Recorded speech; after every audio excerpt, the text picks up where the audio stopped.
0.03 seconds. Just let that number sink in for a second.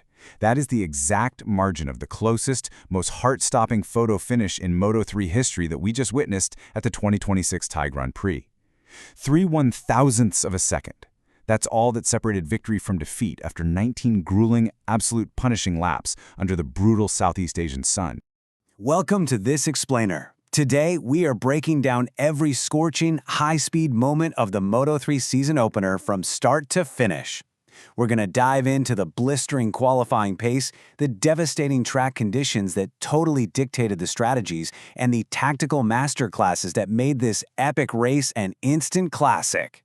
Section 1. Qualifying. Almanza's dominant pole. So, before the lights went out on Sunday, the grid was set during a blisteringly fast, high-stakes qualifying session. Up at the front, David Almanza from the Liqui Dynavolt Intact GP team firmly secured pole position, laying down a massive marker for the rest of the field. Right behind him, you had Alvaro Carpe and Adrian Fernandez rounding out a super competitive top three. Oh, and you also had to keep an eye on Japanese rider Ryusei Yamanaka, starting from 7th, basically perfectly positioned to aggressively attack the lead group the moment the race kicked off. But here's the crazy part. Almanza didn't just take pole position. He absolutely obliterated the track record with a staggering 140.088. To really put that into perspective, he pulled a massive 0.4-second gap on the rest of the pack.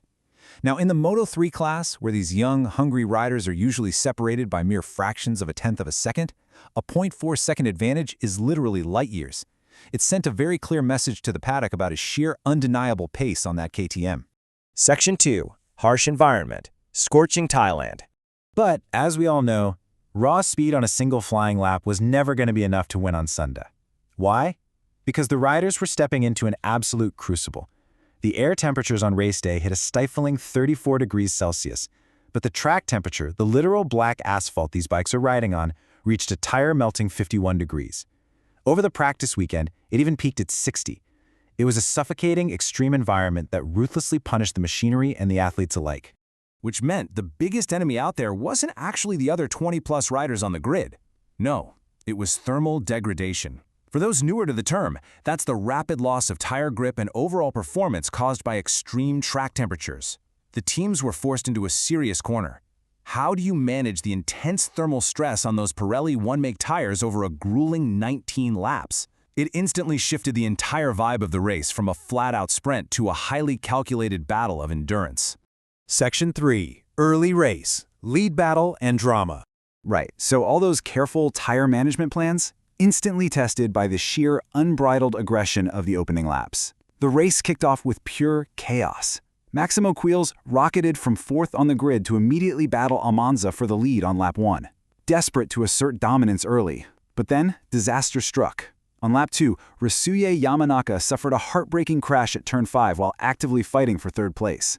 With that crash serving as a very real, dangerous reminder how slippery the track conditions were, the frantic pace cooled off, and the pack finally settled into a tense, highly calculated phase of extreme tire conservation. The mid-race effectively became a high-speed chess match. As one commentator perfectly put it, it was a battle of tire preservation and extreme physical toll. The riders were constantly agonizing over a super delicate balance. I mean, they needed top speed in the slipstream down Bruderam's ultra-fast straights, but they had to weigh that against the terrifying reality of fading grip in the heavy braking zones. Push too hard, your tires melt away and leave you defenseless.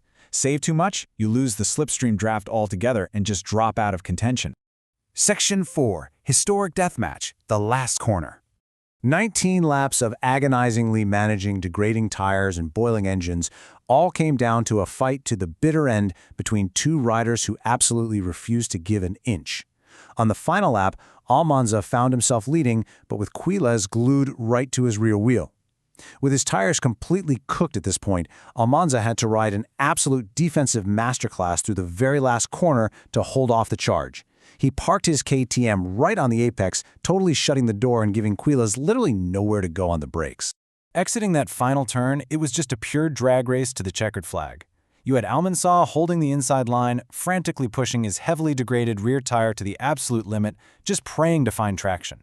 And right alongside him, you had Quilles, perfectly utilizing the slipstream draft, pulling out at the very last possible millisecond to try and snatch his maiden Moto3 win right at the line.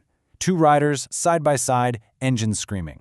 And boom, it all came down to that number we started with. A microscopic 0.003-second victory for David Almanza. It was so impossibly close that it tied for the tightest finish in the entire history of the Moto3 class. Just a brilliant, absolutely unforgettable showcase of racecraft, strategy, and pure bravery from both of these exceptional young riders. Section 5, Final Results and Rankings. So, what does this historic deathmatch mean for the season ahead? Well, looking at the final race results, it was an absolute dream weekend for the Austrian manufacturer, a complete podium sweep for KTM. Almanza took gold after executing a perfect pole-to-win weekend, Quiles settled for a brilliant and exceptionally hard-fought silver, and rookie Valentin Perrone put in a stunning performance to grab third place on his absolute debut. Seriously impressive stuff. And that leaves us with our very first championship points ranking of the 2026 year. Almanza is sitting pretty at the very top on a perfect 25 points. Quiles is right on his heels with 20 points, and the rookie Perrone starts his campaign incredibly strong with 16. I know it's only round one, but the standard for the entire year has been set phenomenally high by this leading trio. So, after witnessing such extreme conditions and razor-thin margins in Thailand, I'm going to leave you with this to chew on. With thermal degradation dictating so much of the strategy and the final outcome in round one, who among these young stars is going to adapt best as this Marathon 22 race season continues across entirely different climates and challenging tracks? It's going to be a wild ride, and we are just getting started.